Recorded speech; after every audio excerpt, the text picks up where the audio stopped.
सुप्रभात विद्यार्थियों।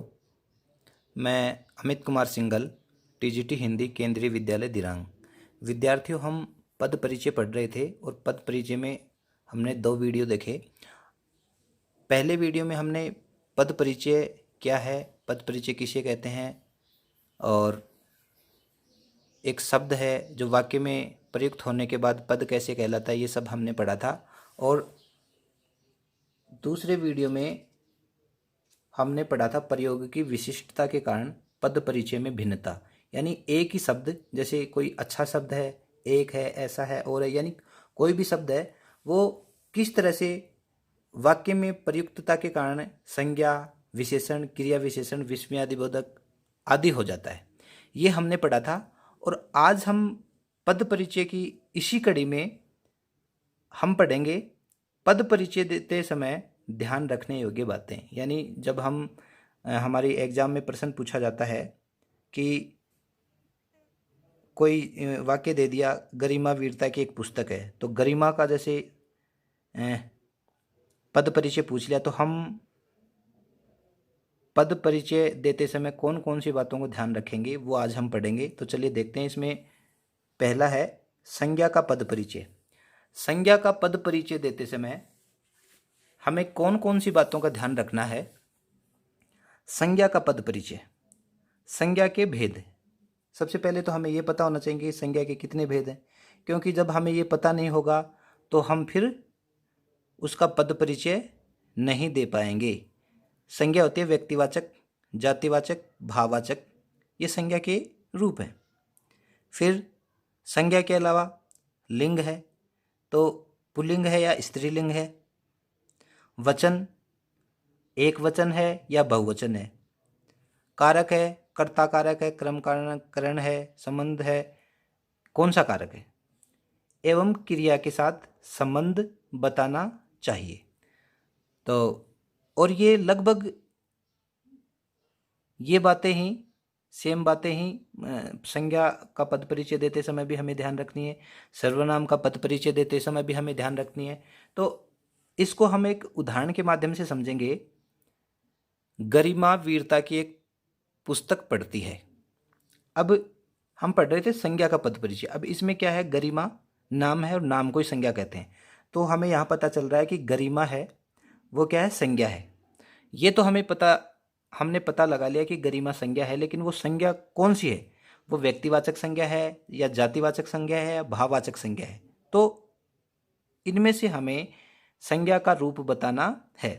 तो गरिमा है, गरिमा एक लड़की है, तो गरिमा क्या हुई, व्यक्तिवाचक संज्ञा हो गई। अब उसके बाद हमने पढ़ा था संज्ञा के भेद, फिर लिंग, यानी एक गरिमा लड़का है या लड़की है, यानी मेल है या फीमेल है, स्त्रीलिंग है या पुल्लिंग है। तो ये गरिमा क्या है, स्त्रीलिंग है, तो हमने यहाँ क्या लिख दिया, स्त्रीलिंग लिख दिया। फिर हमें वचन के बारे में ज्ञात करना है। वचन के बारे में हमें पता लगाना है कि गरिमा एक वचन है, बहुवचन है, कैसे है।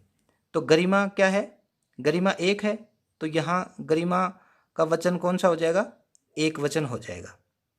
और कारक क्या है, ये खुद करता है गरिमा, गरिमा वीरता की पुस्तक पढ़ रही है, तो कर्ता कारक हो गई। तो यहाँ कर्ता कारक हमने पढ़ लिया।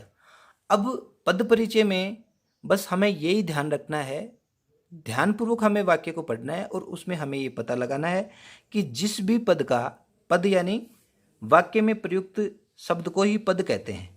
वाक्य में प्रयुक्त शब्द को ही वाक्य कहते हैं, क्योंकि हमने पिछले वीडियो में पढ़ा था गरिमा भी पद है, वीरता भी पद है, कि एक पुस्तक पढ़ती, ये सारे एक एक पद हैं। ये भी पद है, ये भी पद है, ये भी पद है, ये भी पद है, ये भी पद है, ये भी पद है। तो गरिमा का हमने पद परिचय यहां दे दिया। अब आगे इसका उदाहरण वीरता का पद परिचय देना है हमें। तो वीरता क्या है, भाववाचक संज्ञा है, क्योंकि वीरता को हम छू नहीं सकते, वीरता एक भाव है वीरता का, ठीक है। तो ये क्या है, भाववाचक संज्ञा हो गई। और वीरता कैसी है, स्त्रीलिंग है, क्योंकि वीरता स्त्रीलिंग है। और ये क्या है, संबंध कारक है। वीरता की एक पुस्तक पढ़ती है, तो ये पुस्तक से संबंध है वीरता का। कैसी पुस्तक है, वीरता की पुस्तक है। तो ये संबंध कारक हो गया। वीरता की का के यहाँ संबंध कारक है। फिर हमने पुस्तक का पद परिचय पढ़ा, तो पुस्तक है, पुस्तक में तो सारी पुस्तकें आ जाएंगी जितने भी एक किसी रामचरितमानस का, रामायण का, गीता का, इसका किसी एक पुस्तक का नाम नहीं लिखा, यहाँ सिर्फ पुस्तक लिखा है। तो हम पुस्तक को कौन सी संज्ञा का नाम देंगे? जातिवाचक संज्ञा का नाम देंगे। ऐसे ही फिर पुस्तक कैसी है? पुल्लिंग है या स्त्रीलिंग? स्त्रीलिंग। और ये क्या है? कर्म कारक है। तो इस तरह से पद परिचय देते समय हमें ध्यान रखना है। ऐसे ही इसका ठीक अगला उदाहरण सर्वनाम का पद परिचय। ये संज्ञा से ही मिलता जुलता है, बस संज्ञा इतना ही समझ लीजिए कि संज्ञा के स्थान पर काम आने वाले शब्दों को क्या कहते हैं? सर्वनाम कहते हैं। अब हमें सर्वनाम का हूबहू परिचय देना है। सर्वनाम का भेद, पुरुषवाचक है, निश्चयवाचक है, अनिश्चयवाचक है, संबंधवाचक है, प्रश्नवाचक है, निजवाचक है। लेकिन पद परिचय में आवश्यक है कि हमें सर्वनाम के भेदों का पता होना चाहिए, संज्ञा के भेदों का पता होना चाहिए, वचन कितने होते हैं, लिंग कितने होते हैं, कारक कौन सा है, क्रिया के कितने रूप हैं, ये हमें इनका पहले ही व्याकरण दृष्टि से ज्ञान होना आवश्यक है। तभी ही हम पद परिचय दे पाएंगे, तभी ही हम पद परिचय को समझ पाएंगे, तभी हम पद परिचय को पढ़ पाएंगे। तो देखिए, इसमें ये रूप हो गए सर्वनाम के। फिर लिंग, वचन, कारक तथा क्रिया के साथ उनका संबंध बताएं। जैसे इसका एक उदाहरण है, मैं तुम्हें कुछ कहूंगा। अब मैं का पद परिचय देना है। मैं क्या होगा? पुरुषवाचक सर्वनाम हो गया। ठीक है, पुरुषवाचक सर्वनाम। मैं क्या हो गया? पुरुषवाचक हो गया। और पुरुषवाचक में भी उत्तम पुरुष। उत्तम पुरुष में क्या होगा? प्रथम पुरुष, मध्यम पुरुष और उत्तम पुरुष, ये पुरुषों के रूप हैं। अब मैं क्या है? एक वचन है। और क्या है? लिंग कैसा है? पुल्लिंग है। और कर्ता कारक है। ऐसे ही तुम्हें का पद परिचय, पुरुषवाचक सर्वनाम, मध्यम पुरुष, मैं तुम्हें, तो ये मध्यम पुरुष हो गया। स्त्रीलिंग पुल्लिंग दोनों लिंगों में संभव है। एक वचन, तुम्हें एक वचन है और कर्म कारक है। मैं तो कर्ता कारक हो गया, ये कर्म कारक हो गया। कुछ अब इसका उदाहरण, कुछ का उदाहरण, कुछ क्या है? कुछ ये निश्चित संख्या नहीं है, तो यहाँ क्या हो गया? अनिश्चय हो गया। अनिश्चयवाचक सर्वनाम। कुछ क्या है? पुल्लिंग है और एक वचन है। अब हम पढ़ेंगे विशेषण का पद परिचय। इसमें विशेषण का भेद, वही बात है, हमने संज्ञा में भी भेद पढ़े थे, सर्वनाम में भी भेद पढ़े थे, और इसमें भी विशेषण के भेद हैं। गुणवाचक, संख्यावाचक, परिणामवाचक और सार्वनामिक विशेषण। लिंग, वचन, अवस्था, विशेष्य का संकेत करना। जैसे अब इसका उदाहरण है, उस बगीचे में 3 पीले फूल हैं। तो ये हमने लाल रंग में लिखा है, तो इसका मतलब है कि इसका, इनका और इनका, इन तीनों शब्दों का पद परिचय हमें देना है। तो उस शब्द का पद परिचय को क्या हो जाएगा? उस बगीचे में, बगीचा यहाँ संज्ञा है और उस, तो ये सार्वनामिक विशेषण हो गया। बगीचा क्या है? उस, ये पुल्लिंग हो गया, एक वचन हो गया, और विशेष्य बगीचा हो गया। 3, अब ये 3 क्या है? 3 पीले फूल है, तो ये 3 क्या है? संख्यावाचक विशेषण हो गया। और ये 3 है निश्चयवाचक। अब कुछ फूल होते तो यहाँ अनिश्चयवाचक हो जाता, लेकिन 3 है तो निश्चयवाचक संख्या हो गई। गुणवाचक संख्यावाचक विशेषण है, और उसमें भी कौन सा है? निश्चित संख्यावाचक विशेषण। फूल क्या है? विशेष्य है। पीले, पीले क्या है? गुणवाचक विशेषण है, रंगबोधक, रंग का बोध करवा रहा है। और पीला होता तो एक वचन होता, और पीले हैं तो बहुवचन हो गया। और क्या हो गया? पुल्लिंग हो गया। और फूल क्या है? विशेष्य है। ऐसे ही चौथा उदाहरण, क्रियापदों का परिचय। अब देखिए, क्रिया का भेद अकर्मक, सकर्मक, प्रेरणार्थक, संयुक्त, सहायक, मुख्य, ये क्रियाओं के रूप है। ये हमें याद रखना है, इनके बिना हम पद परिचय नहीं दे पाएंगे। क्रिया का काल कौन सा है? लिंग, वचन, वाच्य का निर्देश जैसे। और सबसे कठिन यही है, तो इसको ध्यान से देखना है। जब मैं घर पहुंचा तब सुरेखा उपन्यास पढ़ रही थी, तो यह पहुंचा और पढ़ रही थी का हमें पद परिचय देना है। पहुंचा अकर्मक क्रिया हो गई, अकर्मक और सकर्मक क्रिया होती हैं। सामान्य भूतकाल हो गया, ठीक है, पहुंचा सामान्य भूतकाल। पुल्लिंग पहुंचा, जब मैं घर पहुंचा, एक आदमी पहुंच रहा है कोई घर पे, और एक वचन हो गया और कर्तृवाच्य हो गया। पढ़ रही थी, ये क्या हो गया, सकर्मक क्रिया हो गई।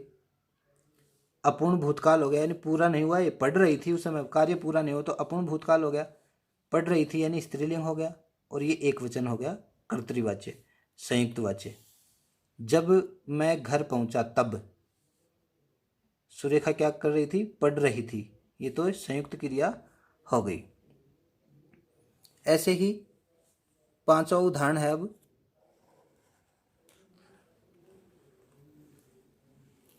ये पांचवा उदाहरण हम पढ़ेंगे इसका, क्रिया विशेषण का पद परिचय।